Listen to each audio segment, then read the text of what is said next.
buenos días. Yo voy a hacer una presentación en donde presento críticas. Y quiero decir críticas en sentido de examen y juicio, no de censura. Como diría el Papa, yo no soy nadie para censurar, pero somos miembros de una institución que sí pretende hacer examen y juicio. Una de las reformas que ha impulsado Raúl Castro durante sus 6 años de gobierno, y también a mi juicio a alguna parte del libro de Carmelo Mesa Lago sobre Cuba en la era de Raúl Castro, que a mi juicio es el trato más amplio sobre este importante tema. Yo voy a resumir algunas de las ideas que quiero tratar y voy a utilizar después el tiempo que me quede, porque definitivamente son muchas ideas y no sé si las puedo cubrir en el tiempo que tengo asignado, pero sí quería por lo menos resumir mis ideas principales. Primero, yo creo que el fracaso más grande y evidente de las reformas raúlistas son los propios discursos de Raúl Castro recientemente. El discurso ante el Consejo de Ministros, ante la Asamblea Nacional, y el no discurso sobre la reforma del 26 de julio, que no mencionó nada. Pero también hay varios temas que a mi juicio subrayan esta situación. Uno es la reducción de la ración de huevo, que todo el mundo sabe que es una fuente muy importante de proteínas en Cuba. Después, cuando el presidente uruguayo visitó a Cuba, todo el mundo habló de que iba a dar una ayuda especial a Cuba para poderle proveer el famoso vaso de leche a los niños en Cuba. Se ha hablado de la restauración de la bicicleta como método de transporte, pero a mi juicio lo que más me impactó a mí fue el discurso de Raúl ante la Asamblea Nacional, donde prácticamente él culpó a la sociedad, a los cubanos, a los ciudadanos, porque las cosas no andaban bien, y además habló que los ciudadanos tenían deberes, no mencionó la palabra derecho ni una sola vez. Así que eso a mí me da impresión que las cosas no andan bien. Sin utilizar los datos tan detallados que presentó Carmelo. El libro de Carmelo yo creo que es muy bueno porque nos da una excelente metodología para analizar realmente lo que está pasando. Carmelo hace un recuento, primero, de tratar de poner los cambios que se están haciendo dentro del contexto de la era revolucionaria. ¿Qué significan estos cambios durante los años de la revolución, que ya son bastantes?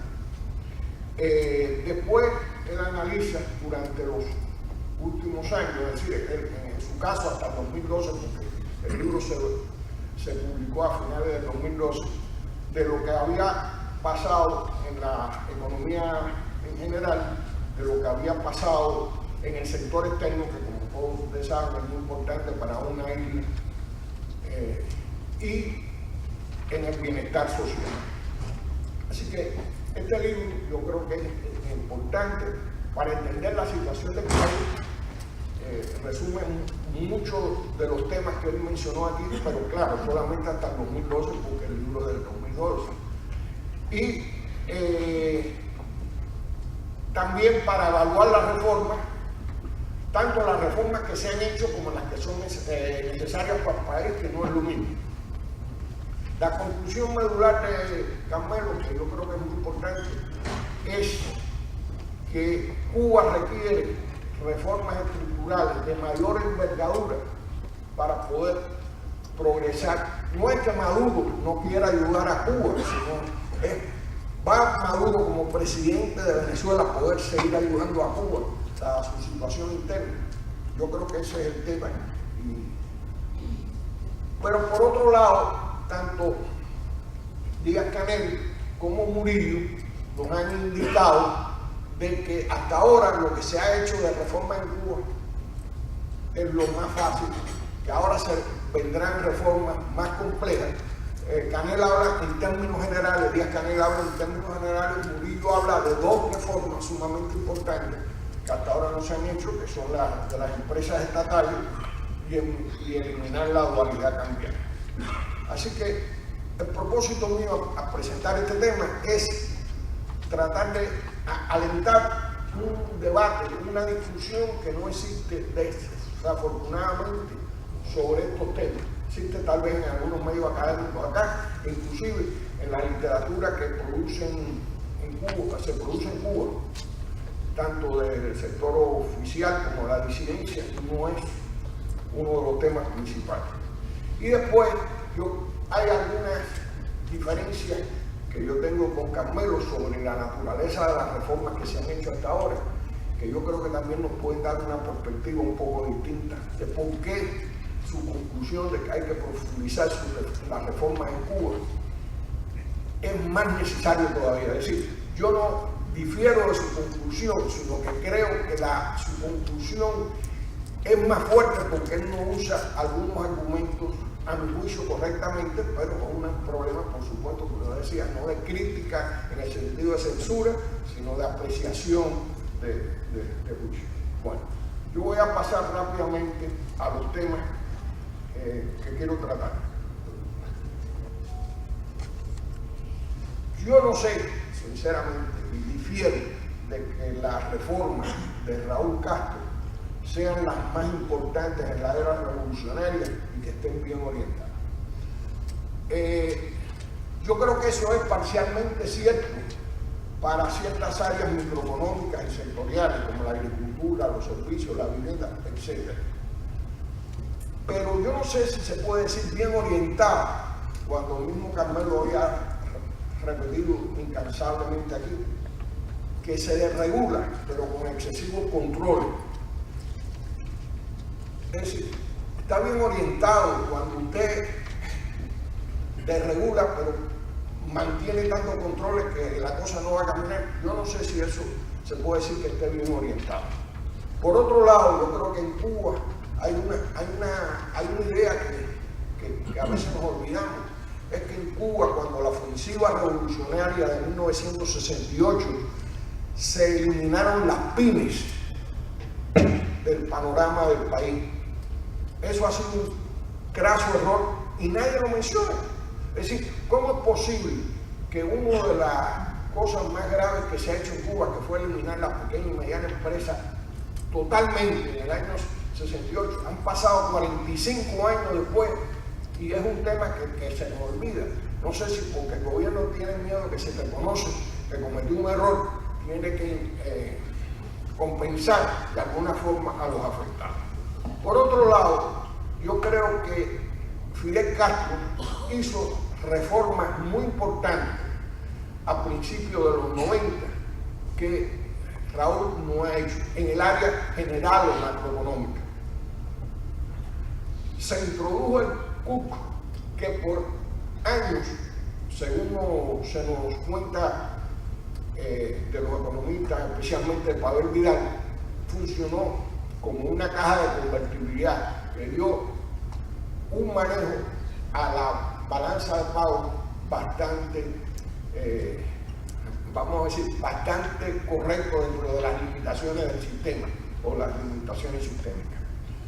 Se promovieron las remesas, se legalizaron y promovieron las remesas.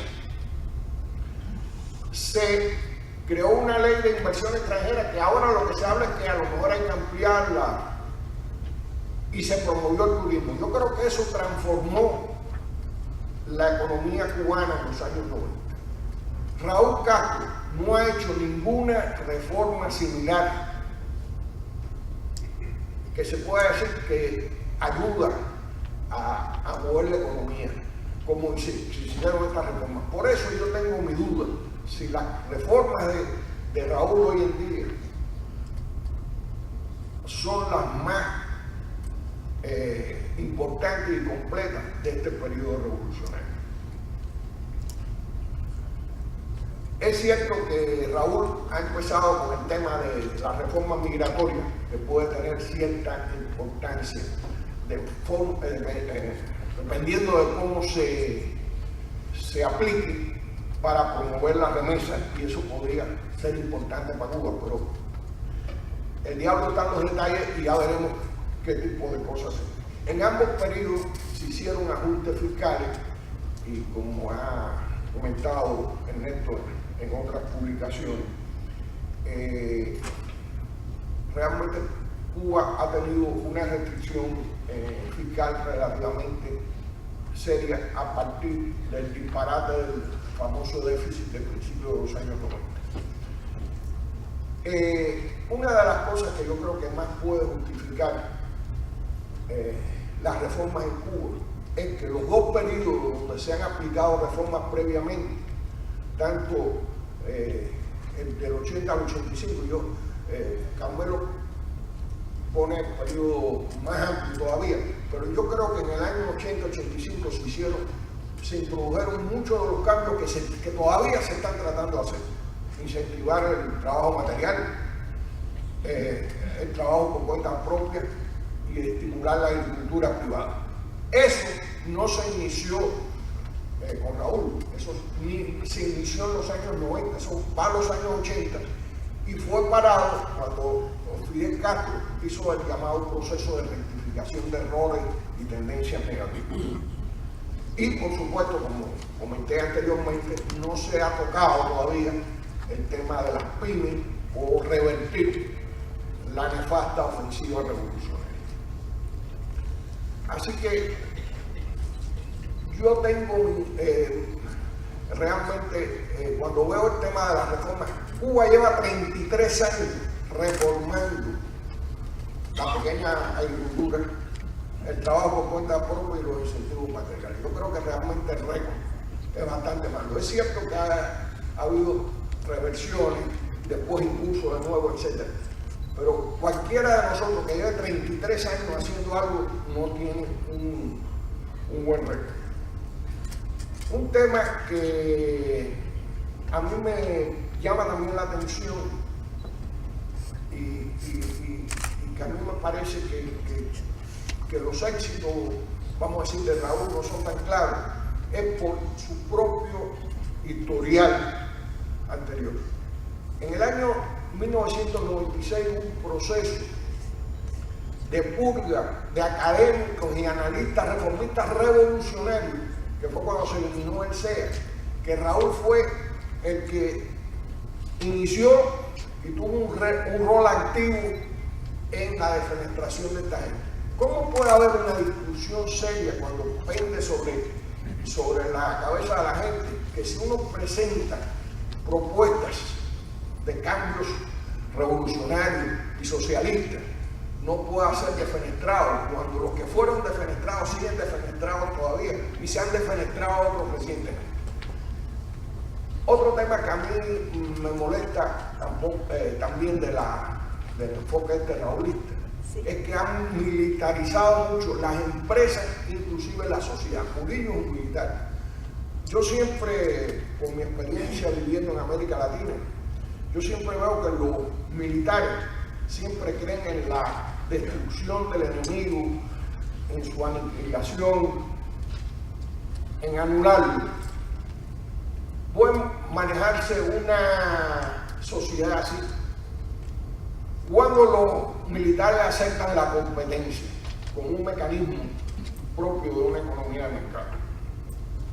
Otra cosa de los periodos recientes de reforma, se han desperdiciado 6 años de una gran largueza venezolana. Es decir, realmente no ha habido excusa para no hacer reformas en esto. Ha habido una situación relativamente favorable para Cuba, porque ha habido ingresos extraordinarios por la relación con Venezuela.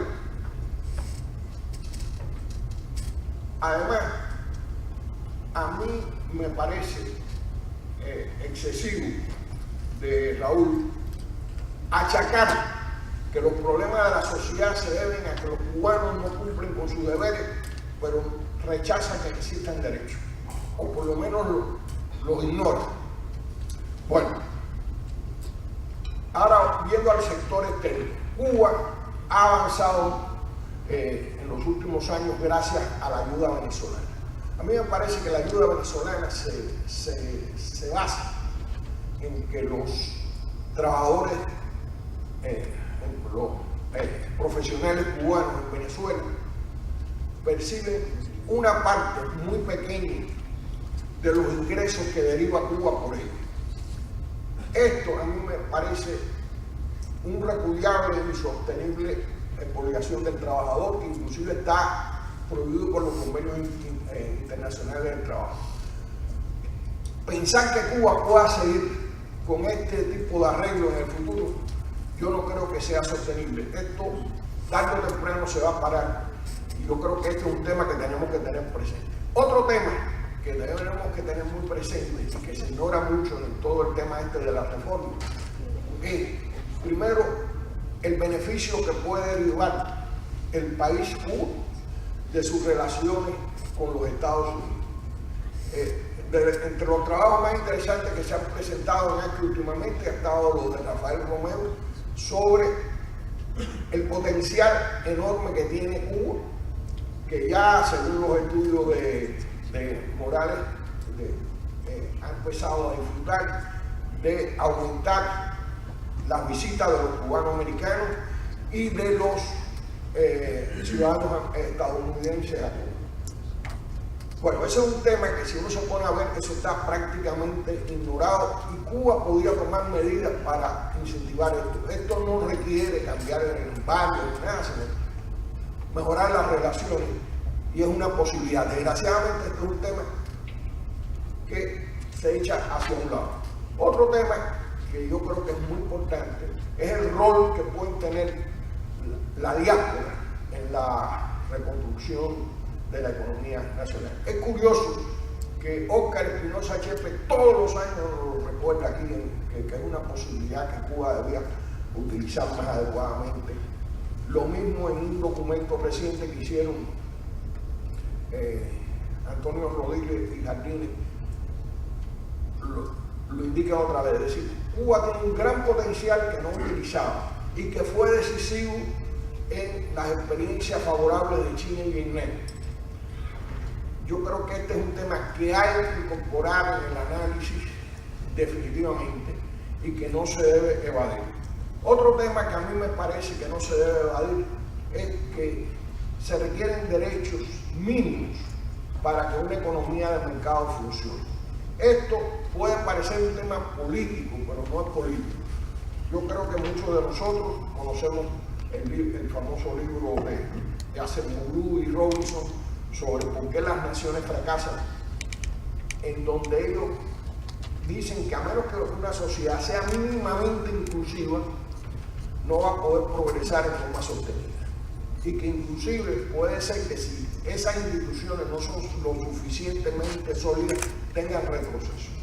Para que se desarrolle el sector privado, es imprescindible tener esos mínimos derechos. Pero además, esta fue, a mi juicio, uno de los errores de las primeras experiencias en los países de Europa del Este. Los países de Europa del Este, tal vez basado en lo que se puso de moda entre los organismos internacionales, creían que el problema era liberar los precios y se resolvían los problemas, pero se requieren instituciones. Si usted no puede establecer una institución fácilmente, si viene un inspector y le pide coima, si tiene que hacer una serie de trámites engorrosos, la empresa no va a funcionar adecuadamente, aunque los precios sean los más adecuados, que tengamos una tasa de cambio competitiva, etc. Bueno, yo quería finalizar, porque ya me queda muy poco tiempo, hablando de tres componentes que yo creo que son esenciales en el proceso de reforma en Cuba y que se han evadido. Afortunadamente, y espero que sí, así sea, Murillo parece que está tocando este tema. Tiene que haber ciertas reformas macroeconómicas básicas para que el proceso de reforma salga adelante. Tiene que haber una liberalización de precios, tiene que haber una tasa de cambio que sea competitiva, tiene que eliminarse esa dualidad cambiaria que es al sur del. Así que tiene que haber ciertas medidas macroeconómicas que son fundamentales. No puede, es como hacer un plato y no ponerle ciertos ingredientes. Otro tema que se considera tabú en Cuba todavía es el tema de la privatización. El otro día en una entrevista que le hicieron a nuestro presidente, a Carmelo, desde Chile, la locutora, creo que fue la que le preguntó a Carmelo, bueno, ¿qué se está haciendo de privatizaciones en Cuba? Carmelo le dijo lo que se estaba haciendo.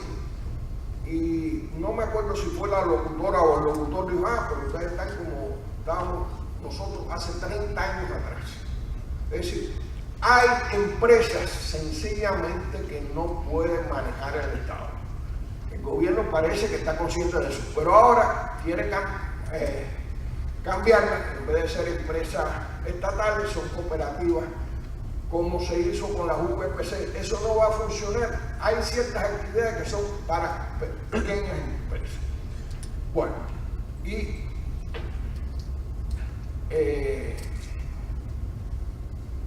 finalmente, un tema que Carmelo y yo tenemos alguna diferencia es este tema de la oposición que hay en Cuba, de la burocracia. Pensar que los burócratas no se van a oponer, yo creo que es una quimera. Pensar que alguna gente de la jerarquía no se va a oponer es una quimera. Yo creo que eso no es lo que determina si el proceso va a ser exitoso o no, sino si las ideas de ese proceso están claras y el proceso puede triunfar. De lo contrario, creo que nos estamos haciendo trampa al solitario. No se consigue un proceso de reforma sin cierta oposición de la burocracia, sin cierta oposición de las autoridades, pero si las ideas están claras, si hay apoyo popular, con obstáculos, con problemas, va a salir adelante. Bueno, muchas gracias.